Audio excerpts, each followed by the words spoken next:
യേശുവിനെ പോലെ ആരുമില്ല. ഞാൻ ഈ പ്രഖ്യാപനം പറയുമ്പോൾ നിങ്ങൾ ചിന്തിക്കും, എല്ലാ മനുഷ്യരും യേശുവിനെ പോലെയല്ലേ? എന്നാൽ കേട്ടോളൂ, യേശു എല്ലാ മനുഷ്യരിലും വ്യത്യസ്തനായിരുന്നു. യേശുവിൻ്റെ ജനനത്തിനു മുൻപ് യേശു വ്യത്യസ്തനായിരുന്നു. ജനനത്തിൽ യേശു വ്യത്യസ്തനായിരുന്നു. യേശുവിൻ്റെ 33.5 വർഷത്തിലെ ജീവിതത്തിൽ യേശു തികച്ചും വ്യത്യസ്തനായിരുന്നു. യേശുവിൻ്റെ മരണത്തിൽ യേശു വ്യത്യസ്തനായിരുന്നു. യേശുവിൻ്റെ ഉയർത്തെഴുന്നേൽപ്പിൽ യേശു വ്യത്യസ്തനായിരുന്നു.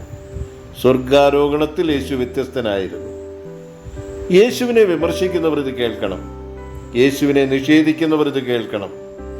യേശുവും യേശുവിൻ്റെ ആൾക്കാരും ഇവിടെ വേണ്ട എന്ന് പറയുന്നവർ ഇത് തീർച്ചയായും കേൾക്കണം. സത്യം അറിയുമ്പോഴാണ് നാം സാക്ഷാൽ സ്വാതന്ത്ര്യമുള്ളവരായിത്തീരുന്നത്, സമാധാനമുള്ളവരായിത്തീരുന്നത്.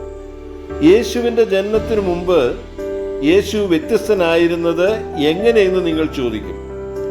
യേശുവിന് നൂറ്റാണ്ടുകൾക്ക് മുമ്പ് ജീവിച്ചിരുന്ന പ്രവാചകന്മാർ യേശുവിൻ്റെ ജനനം, ജീവിതം, മരണം, ഉയർത്തെഴുന്നേൽപ്പ് തുടങ്ങിയ കാര്യങ്ങളെക്കുറിച്ച് മുൻകൂട്ടി പ്രവചിച്ചു പറഞ്ഞത് പൂർണ്ണമായും യേശുവിൻ്റെ ജീവിതത്തിൽ നടന്നിരുന്നു.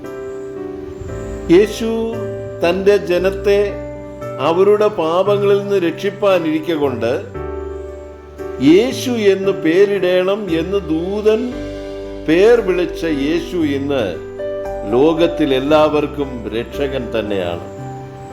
ഈ യേശുവിനെ കുറിച്ച് നിങ്ങൾ അറിയാത്ത ധാരാളം സവിശേഷതകളുണ്ട്. തുടർന്നുള്ള ദിവസങ്ങളിൽ യേശുവിൻ്റെ ജീവിതത്തിൻ്റെ സവിശേഷതകൾ നിങ്ങളോട് പങ്കുവെക്കാൻ ആഗ്രഹിക്കുകയാണ്. ദൈവം നിങ്ങളെ അനുഗ്രഹിക്കട്ടെ.